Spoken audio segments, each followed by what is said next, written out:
எல்லாருக்கும் வணக்கங்க. இன்றைக்கி நம்ம மாடி தோட்டத்தில் பார்த்தீங்கன்னா, அவசரமாக ஒரு சின்ன அறுவடை தான். ஏன்னா, நம்ம வெளியில் போயிட்டு வந்தோம். 12 மணி ஆயிடுச்சு வீட்டுக்கு வர்றதுக்கு. அதுக்கப்புறம் என்ன சமைக்கிறதுன்னு ஒரே குழப்பம் தான்.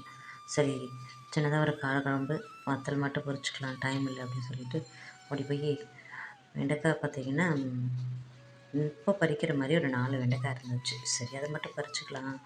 நாளைக்கு நாளான்னைக்கு பார்த்தீங்கன்னா, கொஞ்சம் நிறைய வெண்டைக்காய் இருக்குது.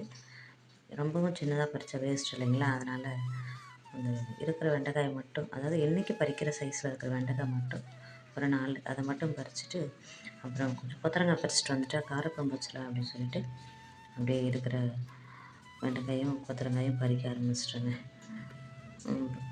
கொத்தவரங்காய் தான் இப்போ நிறைய நம்ம மாடி தோட்டத்தில் காய்க்குது இல்லைங்களா? அதனால் பாருங்களேன் எவ்வளோ சூப்பராக. நீங்கன்னா சில பேருக்கு கொத்தவரங்காயா காரக்குழம்பு நினச்சிப்பாங்கன்னு நினைக்கிறேன்.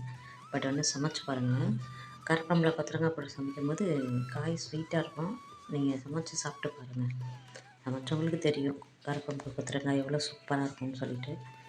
அதுவும் அப்படியே பறித்து அப்போவே சமைக்கிற காயோட டேஸ்ட் செம்மையாக இருக்குங்க. நீங்கள் ஒரு முறை ட்ரை பண்ணி பாருங்களேன். எனக்கு ரொம்ப பிடிக்கும். அதாவது அப்படியே பொடியாலாம் நறுக்காமல் சின்ன காயாக இருந்தால் முழுசாக போட்டுருவேன். ரொம்ப நீட்டாக இருந்தால் 2ஆக கட் பண்ணி போட்டுருவேங்க. அந்த மாதிரி ஒரு முறை நீங்கள் ட்ரை பண்ணி பாருங்கள். நிறையவே சாப்பிட தோணும் உங்களுக்கு. எனக்கும் ரொம்ப பிடிக்கும். ட்ரை பண்ணி பாருங்கள். இன்றைக்கி நான் அறுவடை பண்ணால் கொத்தவரங்காய் 4 வெண்டைக்காய். அது இன்றைக்கி போடுறதா வேணான்னு தெரியல. பட் இருந்தாலும் கொத்தவரங்காய் காரக்குழம்பு தான் இன்றைக்கி. உங்களுக்கு பிடிச்ச லைக் பண்ணுங்கள், ஷேர் பண்ணுங்கள், மறக்காமல் சப்ஸ்கிரைப் பண்ணுங்கள், நம்ம சேனலை சப்போர்ட் பண்ணுங்கள்.